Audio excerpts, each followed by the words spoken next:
দর্শক, স্বাগত জানাই মোহনা টেলিভিশনের রাজনীতি বিষয়ক টক শো ভিন্ন মাত্রায়। প্রধানমন্ত্রী হিসেবে প্রথমবারের মতো তারেক রহমান বিদেশ সফর করছেন। এরই মধ্যে মালয়েশিয়ায় পৌঁছেছেন। মালয়েশিয়ার সফর শেষ করে চীনে যাওয়ার পরিকল্পনা রয়েছে। এই দুই দেশের রাষ্ট্রীয় সফর ঘিরে জনপ্রত্যাশা তৈরি হয়েছে ব্যাপকভাবে। বিশেষ করে মালয়েশিয়ার শ্রমবাজারের যে জটিলতা সেটি নিরসন হবে এবং চীনে তিস্তা মহাপ্রকল্প নিয়ে আলোচনা হবে বলে এর মধ্যে জনমনে প্রত্যাশা তৈরি হয়েছে। এটি কতটুকুন ফলপ্রসূ হবে সেসব বিষয় এবং সমসাময়িক রাজনৈতিক অন্যান্য বিষয় নিয়ে আলোচনা করব আজ।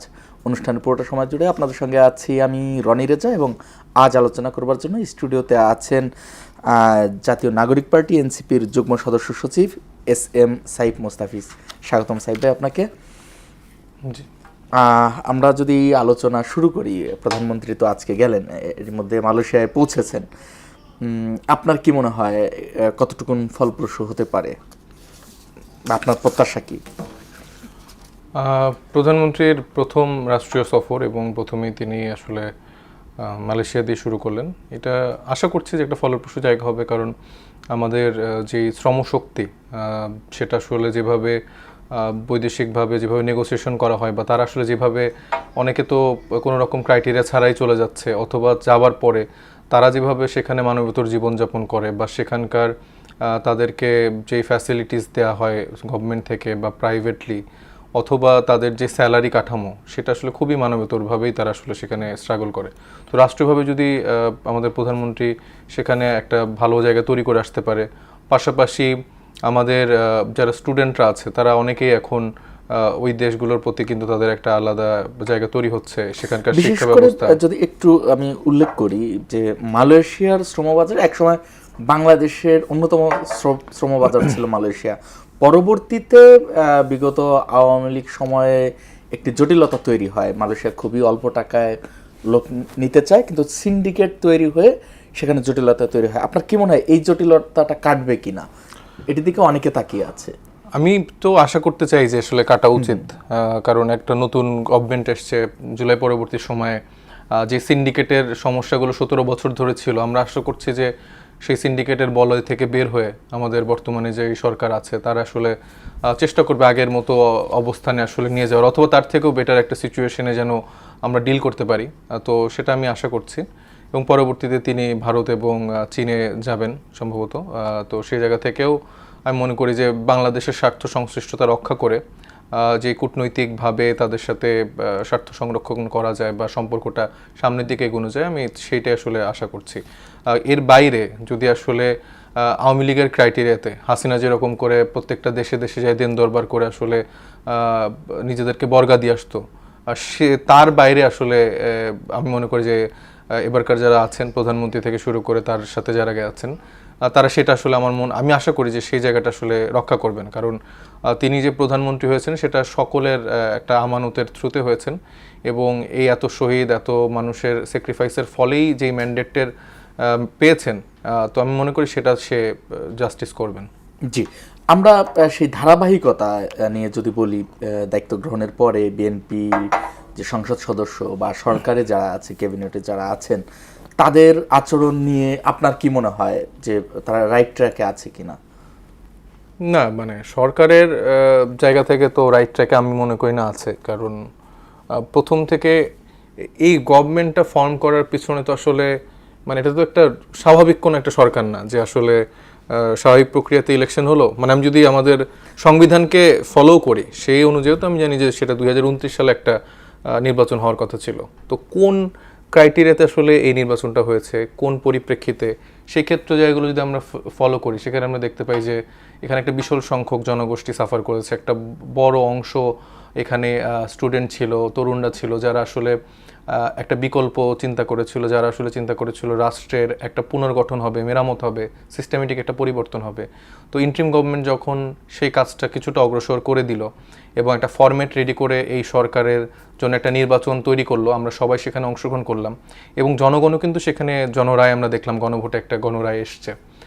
কিন্তু পরবর্তীতে যখন সরকার গঠন হলো সেই গণভোটের গণরায়গুলো কিন্তু আমরা দেখলাম যে আসলে ছুঁড়ে ফেলা আপনি হচ্ছে। যদি স্বাভাবিক নির্বাচনের কথা বলেন, যে সংবিধানের কথা বলছেন, এখন হবার কথা না, 29 সালে হবার কথা আপনার বক্তব্য অনুযায়ী, কিন্তু আমি যদি একইভাবে বলতে চাই যে এই নির্বাচনটি 14 সালে হবার কথা ছিল, সেটি আওয়ামী লীগ সরকার নিজস্বভাবে করার কারণে সেটি 24 সালে হয়েছে, বা হওয়ার পরিস্থিতি তৈরি হয়েছে একটি অভ্যুত্থানের মধ্য দিয়ে বা আপনাদের চেষ্টার মধ্য দিয়ে, কিন্তু সেটি আমাদের না, আমাদের সবার, ইনক্লুডিং হ্যাঁ সবার, রাইট, ছাত্র জনতা মধ্য দিয়ে, সেটাই বলছি। তো এখন এইটিকে মানে আগে বলছেন কেন? মানে 24 সালে হওয়াতে তো খুব বেশি মানে ক্ষতি হলো কি? মানে না না না, 29 আমি আমার কথাটা এই জন্য একটু শেষ করতে দিন। আমি যেটা বোঝানোর চেষ্টা করছি যে স্বাভাবিক প্রক্রিয়াতে আওয়ামী লীগ সরকার তো আমিরামি নির্বাচন, রাতের ভোট দিনে, এটা করে তো 3টা নির্বাচন একদম কলুষিত করেছে। ইভেন 2007-টা নিয়ে আসলে এখন কথা আছে যে এখানেও মেকানিজম হয়েছে। তো আমার যেটা মূল বক্তব্য সেটা হচ্ছে যে স্বাভাবিক প্রক্রিয়ায় আওয়ামী লীগ যেই ক্রাইটেরিয়া দেশ চালাচ্ছিল কোনো রকম পরিবর্তন ছাড়া, নিজেদের মতো সব মানে রাষ্ট্রীয় যেসব প্রতিষ্ঠানগুলো আছে সেগুলো দখল করা, যেগুলো স্বায়ত্তশাসিত প্রতিষ্ঠান আছে সেগুলো দখল করা, এবং মানে সাংবিধানিক প্রতিষ্ঠান থেকে শুরু করে প্রত্যেকটা জায়গায় নিজেদের লোক বসানো, তারপরে মানে কোনো একটা সিস্টেমেটিক জায়গা সংশোধন না করে বরঞ্চ দলীয়করণ করে কিভাবে দুর্নীতি করা যায়, কিভাবে মানুষের অধিকার কেড়ে নিয়ে যায়, সেটাই আমরা দেখে আসছি।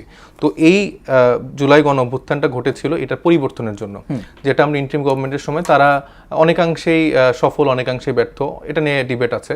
কিন্তু আমি মনে করি তারা যেই সিচুয়েশনে এসছে তারা মোটা দাগে তাদের যেতটুকু কাজ তারা করে দেওয়ার চেষ্টা করেছে, এবং তারা একটা মোটামুটি কাঠামো রেডি করে দিয়েছে যেটার জন্য একটা নির্বাচিত সরকার আসলে সেটা যেন ফাংশনাল করতে পারে। তো আমি সেটা বলছি যে যেই গণভোটের গণরায়টা আসলো সেটা তো প্রথম দিনই সংসদীয় অধিবেশনের ওথের দিনই তারা ছুঁড়ে ফেলে দিল, এবং পরবর্তীতে আপনি যদি দেখেন সেই সংস্কারের একটা বিষয় কিন্তু আর আসলো না, এবং পরবর্তীতে যেই অধ্যাদেশগুলো এসেছিল সেগুলো তারা বাতিল করে দিল। খুবই গুরুত্বপূর্ণ অধ্যাদেশ, না প্রায় 93টি অধ্যাদেশ তারা আইন পাশ করেছে, যেগুলোর পরিবর্তন হলে সমস্যা হতো না সেগুলো তারা করেছে। মানে যেগুলোতে তাদের নোট অফ ডিসেন্ট আছে, ইনক্লুডিং যেগুলোতে তারা কিছু কিছু গুরুত্বপূর্ণ বিষয় যেগুলোতে নোট অফ ডিসেন্ট দিয়েছিল না, যেরকম গুম অধ্যাদেশ, তারপরে মানবাধিকার কমিশন, এই বিষয়গুলো তো তারা কোনো নোট অফ ডিসেন্ট দেয়নি। তারা আরো শক্তিশালী তাদের যেই মানে সংসদীয় যে কমিটি ছিল তারা কিন্তু গুমের সংজ্ঞা করে যেটা করেছিল যে বিশেষ সময়ে যদি কাউকে তুলে নেওয়া হয় সেটাকে গুম হিসেবে সংজ্ঞায়িত করা যাবে না। তো তারা কতটুকু শক্তিশালী করতে পারে সেটা কিন্তু তাদের যে বিশেষ কমিটি তাদের সংজ্ঞান দেখলে আপনি বুঝতে পারবেন। এবং পরবর্তীতে আইন শৃঙ্খলার যে অবস্থা আমরা দেখতে পাচ্ছি যে বগুড়ার হচ্ছে যে একজন মন্ত্রী, প্রতিমন্ত্রী মীর শাহ আলম, তার নামে সত্য সংবাদ প্রচার করানোর জন্য স্থানীয় যিনি হচ্ছেন সংবাদ সত্য, সেটি আপনার কাছে কোনো প্রমাণ আছে? ডেফিনেটলি, যে নেট্র নিউজের থেকে তো পুরো ডেটা আসছে, এটাকে আপনারা ভেরিফাই করেন। এটা তো তারাও তো তাদের মন্ত্রণালয় থেকে বলেনি যে আমার এলাকায় এত টাকা বরাদ্দ যায়নি, আমার এই নামগুলো এরকম হয়নি। এটা হঠাৎ তিনি অস্বীকার করছে এটা কাকতালীয়ভাবে 2 ছেলের নামে 2টা উপজেলা হয়ে গেল। দুই ঘটনা বোধহয়, একটি হচ্ছে বরাদ্দের, আরেকটি হচ্ছে, হ্যাঁ আমি সবগুলাকে উল্লেখ করছি, উনি তো সবগুলাকে অ্যাড্রেস করছে যে তার নামে হচ্ছে যে সংবাদপত্রে মিথ্যা কথা, তথ্য ছড়ানো হচ্ছে। তো নেত্র নিউজে তো একদম ডেটা ড্রিভেন মানে সবকিছু ইনফরমেশন দেওয়া আছে, গ্রাফিক্স আকারে দেওয়া আছে, এটা ভিডিও পাবলিশ হয়েছে। তো এটা সবাই পুরো বাংলাদেশ দেখেছে। এরপর আমরা দেখলাম যে তারেক রহমানের শক্তিতে হয়তো বা 2টা জায়গার নাম আবার আগের নাম বাড়ে বা অন্য কোনো নাম হচ্ছে। তো আবার আমরা এই হাসিনা মডেলে চলে যাচ্ছে যে সব আস্থার শেষ আশ্রয়স্থল আমাদের মাননীয় প্রধানমন্ত্রী, কিন্তু যেটা সিস্টেমেটিক ওয়েতে হওয়ার কথা সেটা কেন হচ্ছে না, এবং সেটা না হওয়ার জন্যই তো আমরা আসলে সেই আস্থাটা পাচ্ছি না। 4 মাস চলে গেছে, আপনি আইন শৃঙ্খলা বাহিনীর জায়গা দেখেন, গত 3 মাসে 995টা খুন হয়েছে, পার ডেতে হিসাব করলে সেটা 10 জনের উপরে করে যাচ্ছে। কিন্তু আগে তো আরো বেশি হতো। বিএনপির এই প্রশ্নটি আর কি অনেক বিএনপি নেতাকে করবার পরে তারা এই উত্তরটা দিচ্ছে না। আমরা এই উত্তরটা দিলে তো তাইলে তো আমাদের সে পরিবর্তনটা হলো না। এটা তো আওয়ামী লীগ সরকার, তারা বলছে পরিবর্তন হচ্ছে, কমে আসছে, যেহেতু আস্তে আস্তে আওয়ামী লীগের সরকারের সময় আওয়ামী লীগ বলতো বিএনপির আমলে এটা হয়েছে, তারা দুর্নীতিতে চ্যাম্পিয়ন ছিল, তারা এটা করছে এটা করছে, তাই আমরা এটা জাস্টিফাই। আবার এখন যদি বিএনপিও বলে যে 17 আস্তে আস্তে এক সময় জিরোতে, না, এটা আওয়ামী লীগের লাস্ট আপনি 3 বছরের রেশিও দেখেন, এটা মোটেও কমে নেই। আচ্ছা, কিন্তু বিএনপি যেটা দাবি করছিল যে ইন্টিম গভর্নমেন্ট শুধু ক্ষমতা দীর্ঘ করছে, তারা 3 মাসের মধ্যে ইলেকশন করে দিক, আমরা ক্ষমতা এসে পুরো দেশ পরিবর্তন করে দেব, তারা স্টেটমেন্ট তো অনেকবার দিচ্ছে, আপনার টক শোতে আমি দেখছি। আচ্ছা। তাহলে না, আমি সেই সেটাই জায়গাটা বললাম, কই? সেটা উল্লেখ করলাম। এখন আপনি কয়দিন পর শুনবেন, 4 বছর যার পরে বলবেন যে আমাদের কাছে তো অনেক কম সময় ছিল, 17 বছরের জঞ্জাল আমরা এত তাড়াতাড়ি কিভাবে ঠিক করব। কিন্তু আপনি ঘুরে ফিরে দেখেন বিসিবিতে কি এখন আর পাপন আছে? পাপন তো নাই। সে তামিমকে বসাইছে, তামিমকে রিপ্লেস করে সেসব মন্ত্রীদের ছেলেদেরকে, সালাউদ্দিন আহমেদের ছেলেকে বসাইছে, আমির খসরু মাহমুদের ছেলেকে বসাইছে, XYZ। আপনি যতগুলা দেখবেন 3 জন সম্ভবত ক্রিকেটার ছাড়া বাকি সবগুলা অমুকের ভাগিনা, অমুকের ভাতিজা, অমুকের শালা শালি, এরকম ক্রাইটেরিয়াতে তারা হচ্ছে যেখানে দলীয়করণ করছে। আমি শুধুমাত্র একটা মানে বিসিবির কথা বললাম। আপনি বাংলাদেশ ব্যাংক দেখেন, আপনি অন্যান্য যতগুলা প্রতিষ্ঠান দেখবেন, প্রত্যেকটা জায়গায় তো এরকম করে যেগুলো বলেছেন বলবেন, আমরা তো না, মোটামুটি আমি সেগুলো জানি। আমি শুধু বলার জন্য, না, বলার জন্য না, আমি বলার জন্য বলছি না, আমি শুধুমাত্র বিরোধিতা করার জন্য বলছি না। আমার কথা যদি তথ্যগুলো ভুল হয় আপনি আমাকে ঠিক করে দেন যে না আমি এটা ভুল না, তথ্য দিচ্ছি। সেটাই আপনার তথ্য সঠিক, কিন্তু এই জায়গাটায় আমার বলবার জায়গা হলো একজন সাধারণ নাগরিক হিসেবে যে স্বাভাবিকভাবে একটি সরকার যখন সরকার গঠন করে তখন সরকারের অনেকগুলো সহযোগী সাবজেক্ট দরকার হয়, শক্তি দরকার হয়। সেই জায়গায় আস্থার এবং দলের লোকজনকে বসাবে, এটা নিয়ে ততক্ষণ পর্যন্ত বিতর্কটা আমি সমর্থন করি না যতক্ষণ না বিতর্কিত কিছু করছে। যাকে বসিয়েছে তারা কি বিতর্কিত কিছু করেছে, তারা হোক দলীয়, মানে বিতর্কিত কি করতে হবে? না, বিতর্কিত কিছু Already করবার তো আগে আপনি এই কেন ফরম্যাটটা বিতর্ক তো দিবেন? already এখন তো তারা কি বিতর্কিত। এসে আওয়ামী লীগের কাউকে বসাবে? যদি আমি উল্লেখ করি, আপনারা বিরোধী আমি জোটে আছেন। বিসিবির জায়গাটা বলছি, এটাতে অনেক ক্রিয়া সংগঠকরা আছেন, হ্যাঁ। তৃণমূল থেকে অনেক মানুষ কাজ করে যাচ্ছেন। এখন এই মানুষগুলোকে আমাদের উপরে আনার উচিত তাদেরও না? অনেক জায়গায় রেখেছে, যার যার প্রপার জায়গায়। মানে যদি এখন যারা বসেছে তাদের কোনো স্পেসিফিক কোনো অভিযোগ আছে কিনা তাদের কাজে, ডেফিনেটলি তারা যে সেটা বলেন, সেটা ডেফিনেটলি তারা যে এই বিভিন্ন জায়গায় আপনি দেখেন, সালাউদ্দিন আহমেদের ছেলে তিনি যে কমিটিতে আছেন, কোন সেক্টরটা তিনি দেখছেন? তিনি Purchase। পারচেজটা দেখছেন, পারচেজ এন্ড তারপর ম্যানেজমেন্ট। আমির খসরু আমাদের ছেলে, উনি কোন সেক্টরটা দেখছেন? ফিনান্স, finance অর্থ টা, রিলেটেড হ্যাঁ, যে জায়গাটা হ্যাঁ, ওইটা হ্যাঁ। দেখতেছেন। এখন আপনি একটু যদি কষ্ট করে দেখেন প্রত্যেকটা সেক্টরে কি পরিমাণ বরাদ্দ যাচ্ছে, আপনার জেলা পর্যায়ে ক্রিয়া সংগঠকগুলোর জন্য কতটুকু বরাদ্দ যাচ্ছে, এবং আপনি প্রত্যেকটা জেলায় এখন যারা হচ্ছে যে বাংলাদেশের বিসিবির সাথে কানেক্টেড বা আমাদের হচ্ছে যে ক্রিয়া মন্ত্রণালয়ের সাথে কানেক্টেড, প্রত্যেকটা দেখবেন বিএনপির একদম কি বলে দলীয় একজন লোক, এবং সেখানে যে বরাদ্দ হচ্ছে সেটা তৃণমূল পর্যায়ের কোনোটা যাচ্ছে না। এই নিয়ে তো রিপোর্টও প্রকাশ হয়েছে, সংবাদ মাধ্যম বলতে রিপোর্টও প্রকাশ হয়েছে। এখন 4 মাসের মাথায় আপনি বলছেন যে মানে এটা তো একদম পুকুর ডাকাতি করে নাই, আপনি কেন এখনই বলতেছেন? কিন্তু আমাকে তো মানে ডাকাতি করার সব রকম মানে সুযোগটা দেখাই দিচ্ছে যেটা তারা করতে যাচ্ছে। না, সেটা নিয়ে অবশ্যই আপনারা কিন্তু এখন আপনি যদি বলেন যে এত কিছুর পরে, এত মানুষের স্যাক্রিফাইসের পরে আমরা 3-4 বছর দেখবো এরা কতটুকু চুরি করে, আওয়ামী লীগের থেকে বেশি খারাপ না কম খারাপ? চুরি এটা তো আসলে করবার মতো ইয়া হইতে পারে না। এটি নিয়ে প্রশ্ন তুলতেই পারেন, কিন্তু আমি যেটা তারপরে বলতে চাই দেখেন আপনি ইন্টারিম গভর্নমেন্ট, আমি আওয়ামী লীগ সরকার বাদ দিলাম, আপনি ইন্টারিম গভর্নমেন্টের সময় যিনি আসিফ মাহমুদ সজীব ভুঁইয়া যিনি ছিলেন, উনার বাবার নামে হচ্ছে লাইসেন্স রেজিস্ট্রেশন করেছিল, সেটা নিয়ে তো একদম তোলপাড়। ঠিক আছে, এটা স্বাভাবিক, কনফ্লিক্ট অফ ইন্টারেস্টের জায়গা তৈরি হয়, সবাই আমরা সমালোচনা করেছি, বা বিএনপি বলেন, আপনারা যারা জার্নালিস্ট আছেন প্রত্যেকে সমালোচনা করেছেন। এবং উনি কিন্তু বয়সে অনেক তরুণ, সে কিন্তু রিজয়েন্ডার দিয়েছে, ফেসবুকে এসে ক্ষমা চেয়েছে যে এটা কনফ্লিক্ট অফ ইন্টারেস্ট, এটা করা যায় না। কিন্তু আপনি যে মীর শাহ আলম, তার তো আর আসিফ মাহমুদ সজীব ভাইয়ের মতো সে এরকম তরুণও না, ইনএক্সপিরিয়েন্সও লোক না, দীর্ঘদিন ধরে উপজেলা চেয়ারম্যান এই সেই অনেক কিছু ছিল, তারেক রহমানের বন্ধু, অনেক তার এক্সপিরিয়েন্স আছে। তো সেই মানুষ এলাকার সব রকম কাজ, মানে যে এলজিআরডি মন্ত্রণালয়ের কাজ, তার মধ্যে মানে 91% কাজ হচ্ছে তার নিজের ছেলের নামে, যে নিজের ছেলের নামে যে কোম্পানি সেটাতে করাচ্ছে। আপনি তাহলে আর কি প্রমাণ চান? আমি একটু বলছি, আর বাকি যতটুকু আছে সেটা তার এলাকার যেসব নেতাকর্মী আছে তাদেরকে সে কাজগুলো দিচ্ছে। তাহলে আপনি এটাকে যদি বলেন যে না কোনো পুকুর চুরি হচ্ছে না, আর কিভাবে চুরি করানো দেখা যাবে? আপনি সামান্য 1 বছরের ইন্টারিম গভর্নমেন্টের সময়কার একজন মানুষের জাস্ট তার বাবা একটা হচ্ছে যে কোম্পানি রেজিস্ট্রেশন করছিল বা ঠিকাদারি প্রতিষ্ঠান, আরো অভিযোগ না প্রমাণ করতে পারেন নেত্র নিউজের মতো এরকম করে প্রমাণ করে দেখান, অথবা এখন দুর্নীতি দমন কমিশন আছে, এখন অন্যান্য যারা এটার সাথে সংশ্লিষ্ট যারা আছে, আপনারা প্রমাণ করে তাদের বিরুদ্ধে ব্যবস্থা নেন। বিএনপি অবশ্যই ব্যবস্থা নিক, এখন তো আর এই আওয়ামী লীগের সময় না, এখন তো আবার ইন্টারিমের সময় না, এখন বিএনপির সময়। এরকম যদি কেউ দুর্নীতি করে থাকে, কই করতে পারছে না কেন? আচ্ছা, আমি অভিযোগ দেওয়ার প্রমাণিত তথ্য দুটো ডিফারেন্ট। আজকে যেহেতু সরকার দলীয় কেউ নেই, থাকবার কথা ছিল, অনিবার্যবশত কারণে উপস্থিত হতে পারেনি, আমি নানা সময় তাদের এই প্রশ্ন করেছি এবং যে আনসার পেয়েছি আমি সেটি আপনাকে বলি। এই যে বগুড়ায় অনেক বেশি বরাদ্দ, নেত্র নিউজের সংবাদ অনুযায়ী যদি বলি যে 6টি জেলার সমান বরাদ্দ পেয়েছে বগুড়া একটি জেলায়।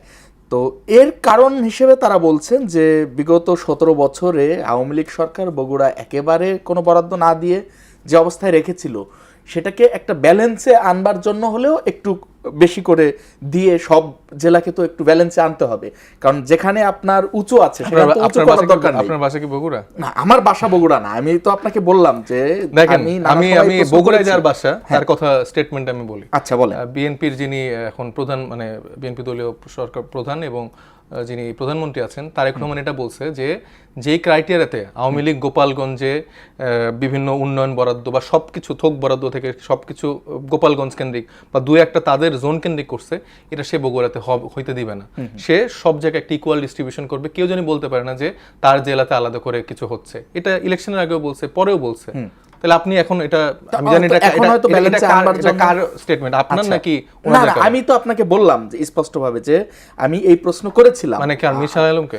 না, বিএনপি নেতাদের, এবং তারা সেভারাল টাইম এই আনসার করেছেন যে উঁচু জায়গায় আর উঁচু করবার দরকার নেই। প্রধান এবং তাদের যারা আপনার টকশোতে আনতেছেন তাদের দুই রকম কথাবার্তা। আচ্ছা, এবং এটাও যদি ধরেই নেই আপনার যারা আসছে, এটাও কি মানে জাস্টিফাইড নাকি যে 17 বছর ধরে হয় নাই তাই এখন আমি সব খাবো? আচ্ছা, সব খাবো না, ব্যালেন্সে আনবার না, সব খাওয়াইতে হচ্ছে। আপ সেকেন্ড যে বরাদ্দ পাচ্ছে তার সাথে হচ্ছে যে 93 বা এরকম পার্সেন্টের গ্যাপ। আচ্ছা, আপনি রেশিওটা দেখছেন হয়তো 6 জেলার সমান এক জেলায় আর কি, এরকম একটু ধারে কাছেও নাই। তাহলে আপনি এটাকে কিভাবে জাস্টিফাই করবেন? আচ্ছা, আমি যদি বলি যে আপনারা নানা সময় বলেন যে বিএনপি সরকার ভারত ঘেঁষা, আওয়ামী লীগকে পুনর্বাসন করবার চেষ্টা বিএনপির মধ্যে আছে, এই অভিযোগ আপনারা নানা সময় করেন বিরোধী জোট থেকে, এবং এনসিপিও করে। কিন্তু আমরা দেখি বরং বিরোধীদের মধ্যে কেউ কেউ আওয়ামী লীগকে সুবিধা দিয়ে থাকে। যদি একটি বলি, চট্টগ্রামে লোহাগড়া উপজেলায় টংবতী খাল খননে শাহাদাত হোসেন নামক এক যুবলীগ নেতাকে ডিও লেটার দিয়েছেন জামাতের সংসদ সদস্য শাহজাহান চৌধুরী। এটাকে আপনারা কিভাবে এন্ডোর্স করবেন? এটাকে মোটেও আমরা ভালোভাবে এন্ডোর্স করবো না। আওয়ামী লীগকে যেই প্রাসঙ্গিক করার চেষ্টা করুক, যেই আসলে সুবিধা দেওয়ার চেষ্টা করুক, তাদের বিরুদ্ধে আমাদের অবস্থান। এটা আমাদের দলীয়। কিন্তু আপনারা সবসময়ের জন্য বিএনপির বিরুদ্ধে বলছেন, এই যে এই ঘটনাটি নিয়ে আপনারা এখনো পর্যন্ত কোনো কথা বলেছেন কি? না, এটা তো আসলে মানে না বলার তো কিছু নেই। বলেছেন কি না, মানে এর মধ্যে এটি বোধহয় গত আমাকে এখন প্রশ্ন করলেন, আমি সাথে সাথে এটার বিরোধিতা করছি। আচ্ছা, সে আমার জোট সঙ্গী, জোট প্রধান, আমার এটা নিয়ে আসলে দেখার বিষয় না। এটা জামাতের আমিরও যদি কাউকে সুবিধা দিয়ে থাকে তার বিরুদ্ধে আমাদের অবস্থান। আওয়ামী লীগের প্রশ্নে আসলে কোনো ছাড় দেওয়ার সুযোগ নেই। এবং জামাতের যেটা বলতেছেন, জামাত অভ্যুত্থানের পরে আমরা দেখছি যে বলছে তাদের ক্ষেত্রে নমনীয় বা মাফ করে দেওয়া বা এরকম একটা অবস্থান, সেটার বিরুদ্ধে আমরা অনেক কথা বলছি। আমরা এখন আমাদের স্পষ্ট অবস্থান, এবং জোট করার ক্ষেত্রে আমাদের মানে আপোষের জায়গাগুলো এটাই ছিল যে আমরা সংস্কার প্রশ্নে এক, আমরা আওয়ামী লীগের বিরুদ্ধে প্রশ্নে এক, এই জায়গাগুলোতে আমাদের কমন এটা যদি না থাকে এটা জোটও থাকবে না। আর যেটা বলতেছেন জামাতে এটা বলতেছেন, কিন্তু বিএনপি তো সারা দেশে পুনর্বাসন করতেছে। যেমন তো একটা বলেন, মানে যেমন ধরেন আমার এলাকার নাম হচ্ছে সিরাজগঞ্জ 6 শাহজাদপুর। সেখানে আমি এবার যখন ঈদে গেলাম, ঈদে যাওয়ার পরে আমি অনেক আওয়ামী লীগের যারা লোকজন ছিল আগের, তাদেরকে অনেককে আমি দেখলাম যে পোস্টার ব্যানার ট্যানার করছে।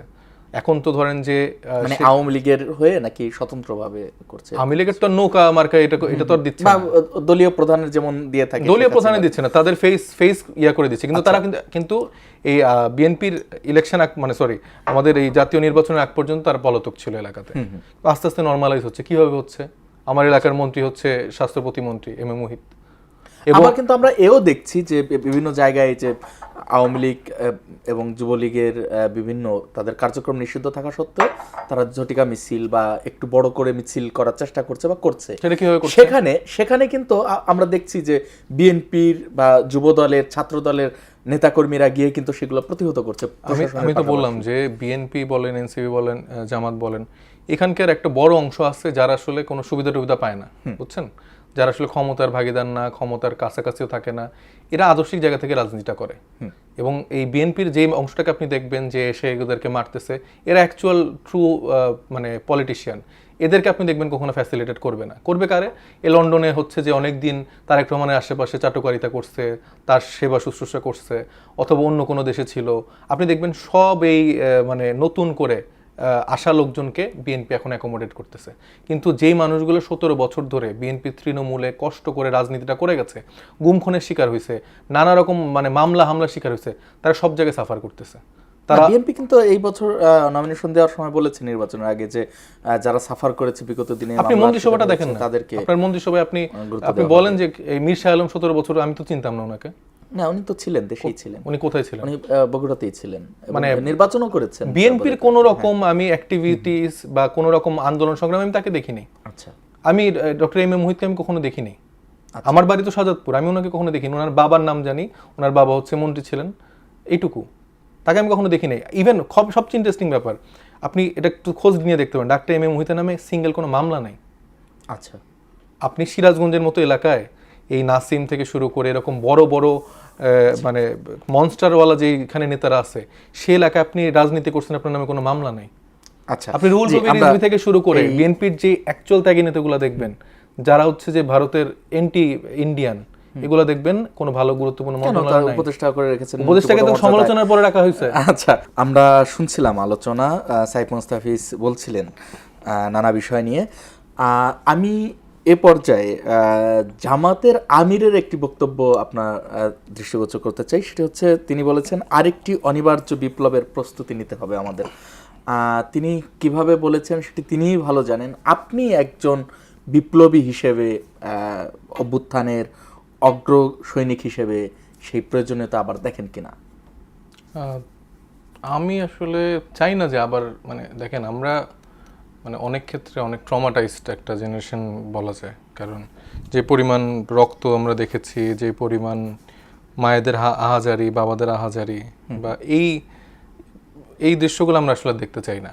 বিপ্লব মানে আবার রক্ত, আবার মানে যে মানুষগুলো মারা যাবে তারা আসলে পাওয়ার স্ট্রাকচারে কোথাও থাকে না।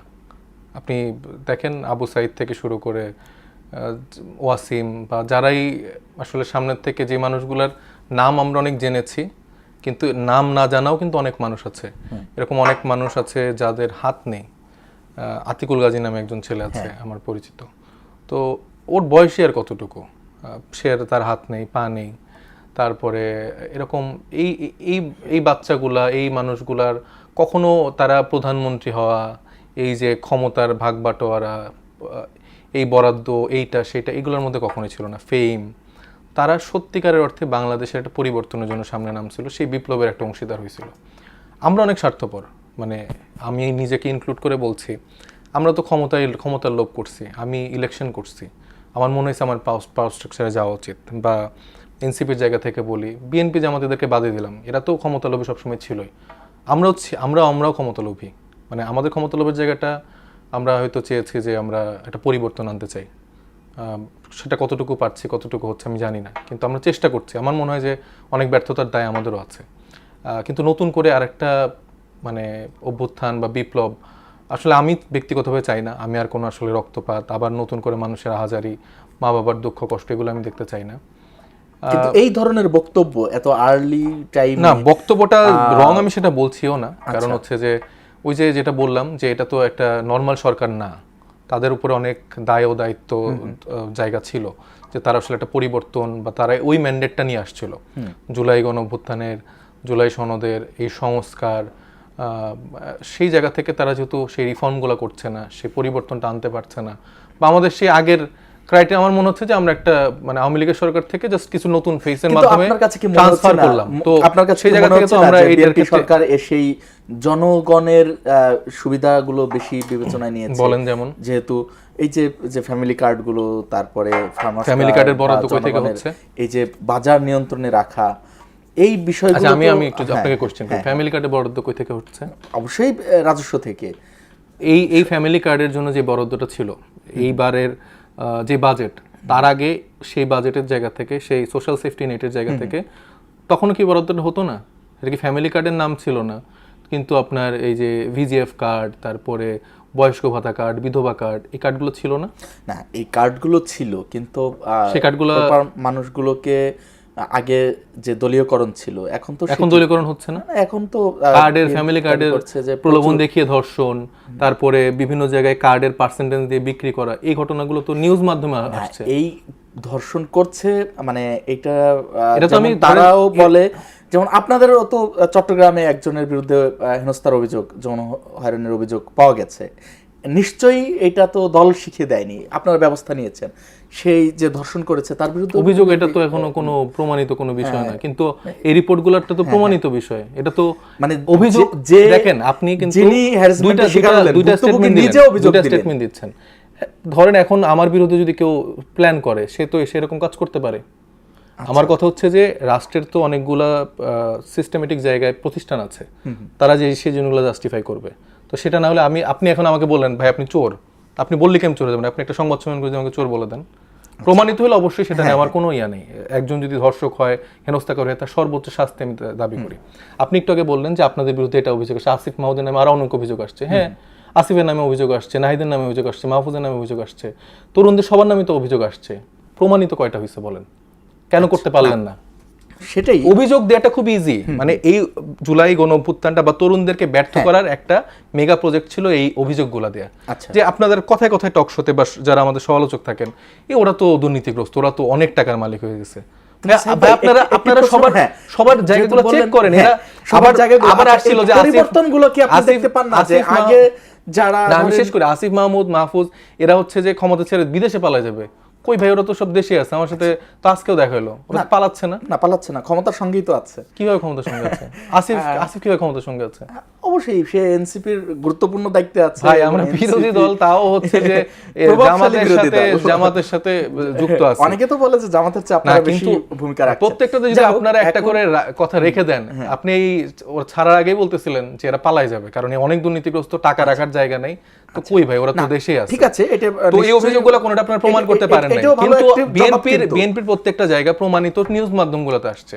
আচ্ছা না বলেন, এই যে আমি নেত্র নিউজটা ইনক্লুড করলাম, প্রথম আলো থেকে শুরু করে যেগুলো প্রথম সারির সংবাদ মাধ্যম, তারা তো তারপর অনেক ভয়টয় রেখে নিউজগুলো করতে হচ্ছে। সেখানে তারপর তো তারা করছে না, নিশ্চয়ই বাক স্বাধীনতা আছে, না হলে তো তারপর ভাই বাক স্বাধীনতা এখনই হরণ করলে ভাই আসলে বিপ্লব যে কোন লেভেলের হবে। হাসিনাও যেভাবে পালাইতে পারছে, ওই সুযোগ তারেক রহমান পাবে না। কোনো লন্ডনও যেতে পারবে না, কোনো দিল্লি টিলেও যেতে পারবে না। মানে এত স্পর্ধা, এত সাহস যদি এরা দেখাইতে চায়, তাহলে ভাই করছে না, সেই করতে পারবে না। তো মানে করতে চাইলেও পারবে না ভাই, চাচ্ছে হয়তো করতে পারছে না। কারণ বাংলাদেশের মানুষ কিন্তু ওই সব স্মৃতি মানে ভুলে যায় নাই, খুব কাছের নিকট স্মৃতি। এটাকে যতই মিডিয়া ফ্রেমিং করে, যতই নানাভাবে আপনারা প্রশ্নবিদ্ধ করতে চান, সেটা তো আসলে পারবেন না। কারণ বাংলাদেশের মানুষগুলো এখন অনেক বেশি স্মার্ট। তারা একটা কথা শুনে, আগে 17 বছর ধরে মিডিয়াতে তো সারাদিন টকশোর মধ্যে বসে যারা উপস্থাপকরা থাকতো, তারা নানা ইনাই বিনায় হচ্ছে যে বিএনপি নামে নানা তোষামোদি করতো, যে বিএনপি এইটা, জামাত এইটা, ওইটা। মানুষ তো বিশ্বাস করতো না। তো আপনারা বলতে ইনক্লুডিং মানে যারা জার্নালিস্ট আছেন, যারা বিএনপি আছেন, তাদের সবাইকে বলছে, যারা আসলে এই মেগা প্রজেক্টটা নিছে জুলাইকে ব্যর্থ করার জন্য, যে তরুণদেরকে ব্যর্থ করার জন্য, এরকম অনেক বুদ্ধিজীবীকে দেখি যারা বসে বসে চিবাই না, এই তরুণরা তো এইটা, তরুণরা তো ওইটা। অনেক সিনিয়র লোকজন আছে, অনেক সময় বিতর্ক করতে, নাম আমি বলতেছি না, কিন্তু তাদের মুখে 17 বছর আওয়ামী লীগের একটা কথা আপনি শুনবেন না। এই 1-1.5 বছরে ইউনুস কি করছে, অমুক কি করছে, এইটা নিয়ে তাদের একদম অভ্যুত্থানের সময় কিন্তু আমি যদি ঠিক বুঝতে পারি, অভ্যুত্থানের সময় দেখেছি তারা এই আন্দোলনের পক্ষে তারা। ভাই এইসব বুদ্ধিজীবীদের কি করবে বলেন? এদের তো কাজই হচ্ছে বসে বসে টকশো করে কিছু টাকা পয়সা কামাই করা। না একেবারে বললেন যে আওয়ামী লীগের এরা হচ্ছে সব গভর্নমেন্টের সফটওয়্যার। আমি আপনাকে আজকে এই জিনিসটা খোলা বলি, এটা যারা দেখতেছেন এটা তারাও একটু শুনে রাখেন। এটা হচ্ছে একটা সফট পাওয়ার। হ্যাঁ, আচ্ছা, এদেরকে প্রত্যেকটা গভর্নমেন্টই পেট্রোনাইজ করে। আচ্ছা, অমুক তমুক যদু মধু এক্স বিতার্কিক অমুক ভাই তমুক ভাই, কারা কাদের মেনশন করতেছি আপনি হয়তো বুঝতে পারছেন, যারা দর্শক আছে তারা বুঝতে পারবেন। এরা আওয়ামী লীগের সময়ও আওয়ামী লীগের সমালোচনা করে আসছে খুব মানে সফট ওয়েতে। আপনি দেখবেন যারা ইলিয়াস আলী, সফটের বেশি কি করার উপায় ছিল? আমি বলি, আপনি আমার কথা তো শেষ করতে দিচ্ছেন না প্লিজ। তো আওয়ামী লীগের যারা কট্টর সমালোচনা করতো, ইলিয়াস আলী, সে সম্ভবত একটা টকশো শেষ করে যখন নিচে নামছে তাকে সম্ভবত তুলে নিয়ে যাওয়া হয়েছিল, গুম হয়ে গেছে।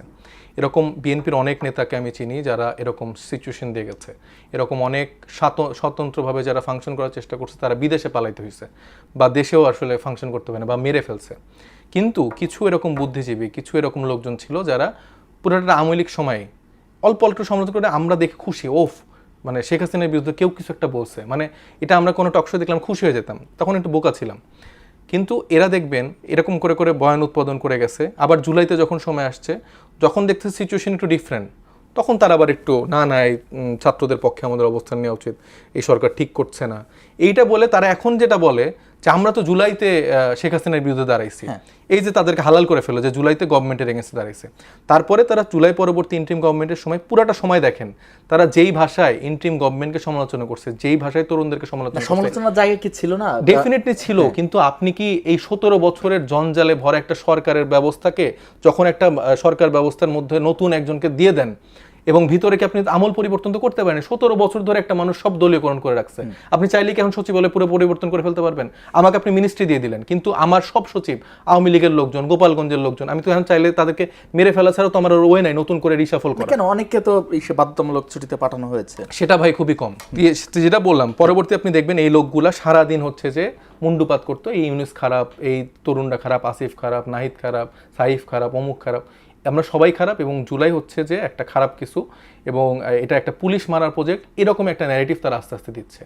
এবং দিয়ে যে যেই ইলেকশন পার হয়েছে ওই বুদ্ধিজীবীদেরকে আমরা শুনছি যে আমরা ইন্টারিম গভর্নমেন্টের সময় একটু ভয় পাইতাম, মব হয়ে যায় কিনা, আমরা তো বেশি ভয় বলতে পারতাম না, এরা তো আসলে পুলিশ হত্যাকারী, এরা তো আসলে এইটা প্ল্যান করে আসছিল, আওয়ামী লীগ সরকার আসলে খুব দোষ ছিল না, এরা এখন সে কাজ করে যাচ্ছে। খুব দোষ ছিল না এরকম কেউ বলেছে? হ্যাঁ, ডেফিনেটলি। আমার চোখে পড়েনি। যা হোক, এখন যেহেতু এই যে এই পুরো সিস্টেমেটিক ওয়েতে প্রসঙ্গটি আনলেন, আমি এই সিস্টেমেটিক ওয়েকে বললে হয়তো আপনিও বলবেন যে আপনাদের বিতর্কিত করতে চাই কিনা, আমি প্রশ্নই রাখতে চাই, বিতর্কিত করতে না। সেটি হচ্ছে এই যে আপনাদের অনেক তরুণ নেতাদের যাদের আগের অবস্থার চেয়ে এখনকার অবস্থানগত পরিবর্তন দেখেন কিনা, দামি দামি গাড়িতে চড়া, দামি দামি পাঞ্জাবি পরা, এই পরিবর্তনটা আসলে কিভাবে, মানে নিশ্চয়ই বৈধভাবে, সেই বৈধ উপায়টা কি যদি একটু বলতেন? ভাই, যে তরুণদের কথা বলছেন এরা সব বাংলাদেশের ফাইনেস্ট ইউনিভার্সিটির স্টুডেন্ট ছিল, তখনও তো ছিল, 5 আগস্টের আগে স্টুডেন্ট অবস্থায় একটা মানুষের লাইফস্টাইল তো খুব বেশি পরিবর্তন দেখবেন না। এখন আমি ক্লাস করতেছি, আমি নিশ্চয়ই এরকম পাঞ্জাবি পরে ক্লাসে যাব না। 5 আগস্টের পরে কি চেঞ্জটা হলো? 5 আগস্টের পরবর্তীতে যখন একজন মানুষ মিনিস্ট্রির দায়িত্বে ছিলেন, তার একটা স্যালারি পাচ্ছে না। তারপরে ধরেন যখন আমি একটা রাজনৈতিক দল মিনিস্ট্রি পাইনি, তাদেরও পরিবর্তন আছে কিনা কিছুটা? তাদের কাদের যারা আমি বলি যারা মেইন স্ট্রিম পলিটিক্সে ঢুকছে, ধরেন যে সার্জিস আলম, হাসনাত আব্দুল্লাহ, এক্সওয়াইজেড, এরকম অনেক। আমি যখন রাজনীতিতে এন্টার করলাম, আমি যখন একটা রাজনৈতিক দলের মুখপাত্র হিসেবে ফাংশন করতেছি, আমি যদি কোনো একটা জেলার জায়গাতে করছি, সেখানে তো সাংগঠনিকভাবে দেখবেন যে একটা মানে ফাইন্যান্স মডেল তৈরি হচ্ছে, একটা দল থেকে একটা ফাইন্যান্সের জায়গা তৈরি হচ্ছে, তাদের কিছু শুভাকাঙ্ক্ষী তৈরি হচ্ছে, তাদের মানে এরকম এই শুভাকাঙ্ক্ষীদের নামও কিন্তু অনেক সময় জানতে চাওয়া হয়েছে, কিন্তু আপনারা জানাননি। শুভাকাঙ্ক্ষীরা কি আবার ওই বসুন্ধরা এসালমের নাম, নানা বসুন্ধরার নাম যদি হইতো, বসুন্ধরার নাম হলে আমি তো দেখি যে হাসনাত আব্দুল্লাহ ওপেনলি তাদেরকে নিয়ে স্ট্যাটাস দিচ্ছে, তাদেরকে নিয়ে সংসদে সমালোচনা করছে। ওই যে যেমন বললেন যে কিছু বুদ্ধিজীবী আওয়ামী লীগের কুসুম কুসুম সমালোচনা করতেন, তাদের তো নাম ধরেই বলতেছে, আমি তো নিজে নাম ধরে বলতেছি। আচ্ছা, যে ধর্ষণকারীর মিডিয়া হচ্ছে যে ইস্ট ওয়েস্ট মিডিয়া, তাদের বিরুদ্ধে কেন সরকার ব্যবস্থা নিচ্ছে না? আমরা যদি টাকা নিয়ে থাকি তারা বলুক, আমরা তো এটার জন্য ওপেন। ভাই, আমরা তরুণরা কিন্তু প্রত্যেকটা জায়গার জন্য ওপেন। আমাদের যদি বিন্দুমাত্র থেকে নিয়েছেন এই সুবিধাগুলো একটু যদি বলা যাবে, মানে 2-4 জন বড়, আপনাদের তো অনেক বড় বড় অঙ্কের অনেক কাজ হয়েছে, তাই না? যেমন আপনারা বড় সেমিনার করেছেন, ইফতার পার্টি করেছেন। সেমিনার করতে কত টাকা লাগে? কত? আমাদের ডায়াসপোরা যে সেল আছে, আমাদের ডায়াসপোরার 24টা অ্যাক্টিভ সেল আছে। আচ্ছা, হ্যাঁ, সেখানে আমাদের যে সদস্য আছে সেটার সংখ্যা অনেক। তারা মান্থলি একটা তাদের ওইখানে সেখানে তারা একটা চাঁদা দেয়, তারা একটা ডোনেশন করে। আপনারা জানেন আমাদের ফাইন্যান্স মডেলে আমরা হচ্ছে যে ক্রাউড ফান্ডিং মডেলটা আমরাই প্রথম বাংলাদেশে ওপেন করি, এবং সেখানে মানে একটা বড় অঙ্কের একটা অ্যামাউন্ট আমরা দেখেছি সারা বাংলাদেশ থেকে 10 টাকা থেকে শুরু করে। ক্রাউড ফান্ডিংটা শুরু করবার আগেই বোধহয় আপনারা ইফতার পার্টিটা করেন, বা আরো 2-4টা ইফতার পার্টি করার ক্ষেত্রে ভাই, মানে ইফতার পার্টি বেশি টাকা দরকার বাংলাদেশের মানে পরিপ্রেক্ষিতে একটা পলিটিক্যাল পার্টি ইফতার পার্টি যখন করছে, সেখানে আমি তো বললাম আমাদের যে বাইরের দেশের শুভাকাঙ্ক্ষী আছে, তারা ধরেন যে 2-3টা দেশ মিলেই আমাদের সেটার অর্থের জায়গাটা তুলে ফেলতে পারে। আমি এটা খুবই হ্যাপি। আপনি আমাকে আরো জানতে চাই, আপনি আমাকে আরো ডিটেইলে জিজ্ঞেস করেন, আমি এটার জন্য প্রস্তুত। কিন্তু আমি আপনার কাছে এটা অনুরোধ করব, প্লিজ আপনারা বিএনপির ব্যাপারে একটু জিজ্ঞেস করেন, জামাতের ব্যাপারে একটু জিজ্ঞেস করা আছে। না, তারেক রহমান যে 17 বছর ধরে লন্ডনে ছিল, তার লাইফস্টাইলটা কিভাবে সে লিড করতো? আচ্ছা, হ্যাঁ, সে তো কোনো চাকরি করতো না। সালাউদ্দিন আহমেদ যে এই শিলংয়ে থাকতেন, সেখানেও সে একটা ল্যাভিশ লাইফস্টাইল লিড করতেন, যদিও এটাকে তারা গুম বলে, কিন্তু এখন আবার বলছেন যে না, সে সেফ হাউসে ছিল বা এরকম কোনো কিছু। তো বিএনপির এই যে এইসব বড় বড় যারা নেতারা ছিলেন, তাদের আয়ের উৎস কি, তাদের কিভাবে সংসার চলে, তারা এত বছর ধরে গুম খুনের মধ্যে থেকে আমরা তারা প্রত্যেকে নিশ্চয়ই কিভাবে ক্রাইটেরিয়া চলে, তারা কিভাবে প্রশ্ন করব। এত বছর এতগুলো অফিস মেনটেন করতো, তারা কিভাবে এই যে এই ইফতার মাহফিলগুলো করতো, তারা তো অলওয়েজ 5 স্টারে করতো। তাদের দেখানো পথেই তো আমাদের মনে হচ্ছে আচ্ছা পলিটিক্যাল পার্টি হিসেবে এটা না করলে তো আমরা আসলে ঠিক আপনারা থাকতে তাদের দেখানো পথেই আছেন, তাই তো? ডেফিনেটলি আমরা তাদের দেখানো পথে নেই, কিন্তু কিছু যে প্রথাগত ট্রেডিশনাল জায়গা ছিল, যে ধরেন এখন অ্যাম্বাসিগুলার থেকে যখন মানে ওই প্রথম যে ইফতারে যেটা ইয়ে হয়েছিল এটা নিয়ে সমালোচনা হয়েছে, আমরা এটা বুঝতে পারছি যে এটা আমাদের যে ক্যারেক্টার বা মানুষ আমাদেরকে যেটা এক্সপেক্ট করে সেটা অনুযায়ী আমাদের ঠিক হয়নি। আমাদের আরও অনাড়ম্বর আমরা নিজেরা যতটুকু পেরে মাঠে খালি মাঠে করলে সেটা আমার মনে হয় যে সেটা আরও বেটার হতো। কিন্তু একটা মানুষের এক্সপেকটেশনের জায়গা তৈরি হয়েছে, বা এই যে অ্যাম্বাসি বা বিভিন্ন জায়গা থেকে যে মানুষকে ইনভাইট করা হচ্ছে, বা ধরেন বিএনপির যে আমরা তো সবগুলো রাজনৈতিক দলকে অ্যাকোমোডেট করতে চাইছি, তাদের থেকেই আসছে যে মানে একটা নাকশিট কোন আচ্ছা কোথায় করবেন কোথায় কি। সো এই যে আমরা তখন বুঝতেছি আচ্ছা এদের সাথে স্ট্যান্ডার্ড বা এদের সম্পর্ক রাখার জন্য হয়তো বা আমার তাদেরকে একটা প্লেস দিয়ে দিতে হবে। তো এটা তো আমার পুরানো রাজনৈতিক কাঠামো যেটা আমরা ভাঙতে চাই। আপনি পরবর্তী ইফতার দেখেন সেটা কোনো 5 স্টার হয়েছিল? আচ্ছা, যাই হোক, ওই সেটা একটা সমালোচনার কারণে এড়িয়ে গেছেন না হয়তো। সেটার জন্য আপনাদের সক্ষমতা তৈরি হয়েছে সেটা আরো বেশি সেটা নিশ্চয়ই। সেটা সেটা আমরা একটা খালি মাঠে করেছি। সক্ষমতা তৈরি হবে না, আমাদের এখন 8 জন এমপি আছে, সেটাই বলছি। আমরা এখন ইন্ডিভিজুয়ালি ফাংশন করছি। আমাদের দলের 85% যারা দলের আমাদের যারা নেতারা আছেন, যারা সেন্ট্রাল কমিটিতে, তারা প্রত্যেকে ইয়াং প্রফেশনাল। এক্স যারা ছিলেন, তাসনিম যারা থেকে শুরু করে এরকম প্রায় 30 জনের আছে যারা হচ্ছে বিদেশ থেকে তাদের ভালো ভালো চাকরি ছেড়ে এখানে আসছেন। তাদের এখানে অনেক কিছুতে ইনভেস্টিং আছে, তাদের নিজস্ব অ্যাপ আছে। তো আপনি তো এনসিপি মানেই যে শুধুমাত্র এই গ্র্যাজুয়েশন শেষ করা বা ফার্স্ট ইয়ার সেকেন্ড ইয়ারে পড়া কয়েকজন ছাত্রের দল, তা না। এখানে ছাত্র রেশিওটা আমি দুইজনের নাম বলছি, সার্জিস এবং হাসনাত। এবং হাসনাত নিজের ব্যক্তিগত তথ্য দিয়েছে, হাসনাতের যেই মাসিক ইনকাম সেটা এই জুলাই না তার আগে থেকে আর অনেক বেশি। সে হচ্ছে যে এসিএস একাডেমিতে পরিচালক হিসেবে কাজ করছেন, তার এখানে কোর্স বিক্রি হয়, সেটার ব্যাপারেও কিন্তু বিস্তারিত তথ্য বলেছেন তিনি। তো তাইলে হচ্ছে যে একটা দলের 85% যদি ইয়াং প্রফেশনাল থাকে, আপনি দেখবেন না আমাদের অফিস কখনো সন্ধ্যার পরে মানে সন্ধ্যার আগে কখনো জমে না, কারণ বেশিরভাগই কোনো না কোনো পেশায় আছে। কারণ আমাদের আসলে ওই আয়ের উৎস নাই যেটা দিয়ে আমরা আসলে শুধুমাত্র রাজনীতিটা পেশা দিয়ে। শেষ সময় চলে এসেছি, একটি প্রসঙ্গ আনতে চাই। আজকে প্রধানমন্ত্রী বিশেষ সহকারী স্বাস্থ্য বিষয়ক এস.এম. জিয়াউদ্দিন হায়দার বলেছেন, দেশে চলমান হামের টিকার ঘাটতির কারণ ইতিমধ্যে স্পষ্ট হয়েছে, এক্ষেত্রে তদন্তের কোনো প্রয়োজন নেই। তিনি অন্তর্বর্তী সরকারকে দায়ী করছেন। তদন্তের প্রয়োজন নেই অর্থাৎ এতটা স্পষ্ট, তাহলে অন্তর্বর্তী সরকারের কোনো মানে বিচারের মুখোমুখি হওয়া উচিত কিনা? ডেফিনেটলি, যদি মানে তদন্তের কেন দরকার নেই এটা আমি বুঝলাম না। আচ্ছা, একটা কোনো একটা খুন বা কোনো একটা কিছু যদি আমি জাস্ট মন্তব্য করি এটা তো হলো না। অবশ্যই তো একটা বিচারিক প্রক্রিয়া নিতে হবে, অবশ্যই একটা তদন্তের পরিপ্রেক্ষিতে কোন জায়গাটায় ভুল হলো, কি কোন জায়গায় সমস্যা হচ্ছে সেটা নিয়ে আসতে হবে না এরকম। তাহলে তো আমি বলবো যে বিএনপি সরকারের যেই বর্তমানে ম্যানেজমেন্ট ছিল সেটার কোনো তদন্ত দরকার নেই, এদের জন্যই এই বাচ্চাগুলো মারা গেছে। তাহলে আমি এটা বলে দিলাম, আপনি এর জন্য বিচার করেন। আচ্ছা, তো এইভাবে তো কোনো একটা দেশের রাষ্ট্র ফাংশন করে না। তারা দায়িত্বশীল পর্যায়ে যে যদি এরকম স্টেটমেন্ট দেয় তাহলে তো এটা হয় না। আবার দেখেন এই যে সংস্কার যে তারা করলো না, এখন তো তারা বিভিন্ন জায়গায় বড় একটা বাজেট দিয়ে ভিক্ষার থালি নিয়ে ঘুরতেছে, অর্থমন্ত্রী ভিক্ষার থালি নিয়ে ঘুরতেছে না, এই বিভিন্ন দাতা সংস্থার কাছে টাকা যাচ্ছে। এনবিআর তিনি আজকে সংসদে বলছেন যে এনবিআর ভেঙে নীতি ও ব্যবস্থাপনা বিভাগ আলাদা করবে সরকার। তো অন্তর্বর্তী সরকার উদ্যোগ নিয়েছিল, হ্যাঁ এটা তো তারা বাতিল করে দিছিল, তারা এই যদেশটা বাতিল করে দিল না, বাতিল করে দিয়ে বলছে করবে না। তো যখন এই ভিক্ষাগুলো চাইতে গেছে তারা বলছে এই সংস্কারটা প্রয়োজন, এটা কেন আপনারা চেঞ্জ করছেন, তারা এখন এগুলো করতেছে। ধন্যবাদ আপনাকে, আজকে অনেক কথা শুনলাম। ধন্যবাদ আপনাকে, দর্শক ধন্যবাদ জানাই আপনাদের এতক্ষণ সঙ্গে থাকবার জন্য। আজকের মতো বিদায় নিচ্ছে, আগামীকাল দেখা হবে একই সময়ে, নতুন কোনো অতিথি নিয়ে আলোচনা হবে, নতুন কোনো বিষয়ে। সঙ্গে থাকুন।